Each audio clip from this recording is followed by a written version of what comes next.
రాష్ట్రంలో 3,500 కోట్ల రూపాయల మద్యం కుంభకోణం గౌరవ జగన్మోహన్ రెడ్డి గారి 5 సంవత్సరాల పరిపాలనలో ఆయన ముఖ్యమంత్రిత్వంలో 3,500 కోట్ల రూపాయల పైచిలుకు డబ్బు అవినీతి మార్గాన అవినీతి పరుల ఖజానాకు వెళ్ళింది, అవినీతి పరుల బొక్కసంలోకి వెళ్ళింది, అవినీతి పరుల ఇళ్లలోకి వెళ్ళింది, అవినీతి పరుల జేబుల్లోకి వెళ్ళింది. రాష్ట్ర ప్రజలందరికీ తెలుసు జగన్మోహన్ రెడ్డి గారి పాలన అవినీతిమయమని. చంద్రబాబు నాయుడు గారి నాయకత్వంలో ఆయన ముఖ్యమంత్రిత్వంలో కూటమి ప్రభుత్వం ఏర్పాటైన తర్వాత మొన్న డిసెంబర్లో ఈ 3,500 కోట్ల రూపాయల కుంభకోణం పైన అవినీతి పైన దర్యాప్తు చేయటం కోసం ఒక సిట్ వేసినారు. ఆ సిట్టుకు విజయవాడ పోలీస్ కమిషనర్ రాజశేఖర్ బాబు గారు నేతృత్వం వహిస్తున్నారు ఒక ఐజీ స్థాయిలో. ఆ సిట్ దర్యాప్తు మొదలుపెట్టిన తర్వాత జగన్మోహన్ రెడ్డి గారి టీం లేకుంటే జగన్మోహన్ రెడ్డి గారి అవినీతి టీం గుండెల్లో రైళ్లు పరిగెత్తుతూ ఉన్నాయి. ఈ చంద్రబాబు గారు నియమించిన ఈ సిట్ దెబ్బకి జగన్మోహన్ రెడ్డి గారి టీం అబ్బా అంటున్నది. సిట్ దెబ్బకి జగన్ టీం అబ్బా. బాగుందిగా ఇది. సిట్ దెబ్బకి జగన్ టీం అబ్బా. ఎందుకు అబ్బా వరలరామయ్య గారని మీరు అడిగితే నేను చెబుతాను. ఒక్కొక్కటి నేను పేపర్లో వస్తున్న దాన్ని బట్టే మాట్లాడుతున్నా.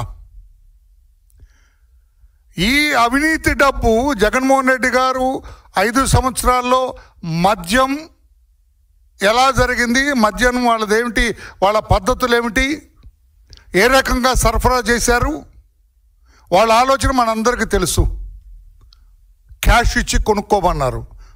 దేశమంతా మోడీ గారి నేతృత్వంలో డిజిటల్ ఆన్లైన్ పేమెంట్ చేయండి, డిజిటల్ పేమెంట్ చేయండి అని వారంటే ఈ జగన్మోహన్ రెడ్డి గారి మద్యంలో మాత్రం ఆన్లైన్ పేమెంట్ చేయడానికి లేదు, క్యాష్ ఇవ్వాల్సింది అన్నాడు. అక్కడే ఆ డొల్లతనం బయటపడింది.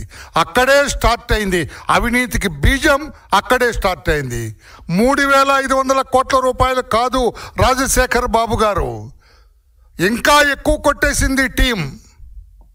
ఇదొక పకడ్బందీగా ఆంధ్ర రాష్ట్ర ప్రజలు చాలా తెలివిగా మేల్కొన్నారు కనుక, జగన్మోహన్ రెడ్డి గారిని పూర్తిగా స్టడీ చేశారు కనుక ఆయన అవినీతి ఎలా ఉంటుందో రాష్ట్ర ప్రజలు గమనించారు కనుక అతను నువ్వు వద్దురా బాబు అనుకొని చంద్రబాబు గారి నాయకత్వంలో అధికారాన్ని ఒప్పగించడం జరిగిందని చెప్పుకొని నేను తెలియజేస్తూ ఉన్నా. ఈ అవినీతి డబ్బు ఎలా వెళ్ళింది, ఎక్కడికి వెళ్ళింది, ఎవరికి రీచ్ అయింది?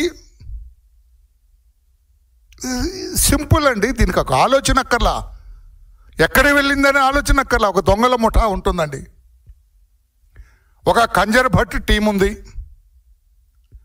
లేకుంటే మనందరికీ వాడుకలు ఉండే పేరు స్టోటుపురం. గతంలో అంతా, ఇప్పుడు అంతా స్టోటుపురం కూడా చేంజ్ అయిపోయింది. It's okay. నేను పోలీస్ ఆఫీసర్ ఎన్నోసార్లు వెళ్ళాం, అక్కడ రైడ్ చేశాం. ఇప్పుడు చాలా మార్పు వచ్చింది. గతంలో స్టోటుపురం టీం ఉందండి. ఆ దొంగల ముఠాకి ఒక నాయకుడు ఉంటాడు. ఎవరు దొంగతనం చేసినా ఈ నాయకుడికి తెలియాలి, నాయకుడి దగ్గరికి రావాలి. అది నాయకుడి దగ్గరకు వచ్చిన నాయకుడు అప్పుడు పంచుతాడు. రే చెన్నయ్య నూరా నీకు ఇది, పుల్లయ్య నూరా నీకు ఇది, వెంకయ్య నీకు ఇది, యేసోబు నీకు ఇది అని పెడతారు. ఈ మద్యం కుంభకోణం do you mean to say Kasireddy ఒక్కడే కొట్టేశాడండి? 3,500 కోట్ల రూపాయలు కసిరెడ్డి అనే అతను కొట్టేస్తాడా? అతనే దాచుకుంటాడా? మీరు కూడా ఆలోచించాలి సార్. పాత్రికేయులు ఆలోచించాలి, రాష్ట్ర ప్రజలు కూడా ఆలోచించాలా. ఏం జరిగింది 5 ఏళ్లలో? ఇప్పుడు చంద్రబాబు గారి నాయకత్వంలో ఏం జరుగుతుంది, ఎలా జరుగుతుంది బేరీజ్ వేయాలా. ఒక వ్యక్తి కొద్ది సమయంలో ఒక అనుమానితుడు 29 సార్లు దుబాయ్కి వెళ్ళాడంటే ఏముందండి దుబాయ్లో? దుబాయ్లో ఎవరిని చూడటానికి వెళ్తారండి? వాళ్ళ అన్నం చూడటానికి వెళ్తారా? వాళ్ళ బాబాయిని చూడటానికి వెళ్తారా? వాళ్ళ బంధువుని చూడటానికి వెళ్తారా? 29 సార్లు. ఇక్కడ జగన్మోహన్ రెడ్డి గారి నేతృత్వంలో జరుగుతున్న ఆ 5 ఏళ్ల పాలనలో 19 నుంచి 24 వరకు సంవత్సరాల వరకు 5 ఏళ్ల పాలనలో మద్యం కుంభకోణం ద్వారా కొట్టేసిన డబ్బు దుబాయ్లో ఉంది.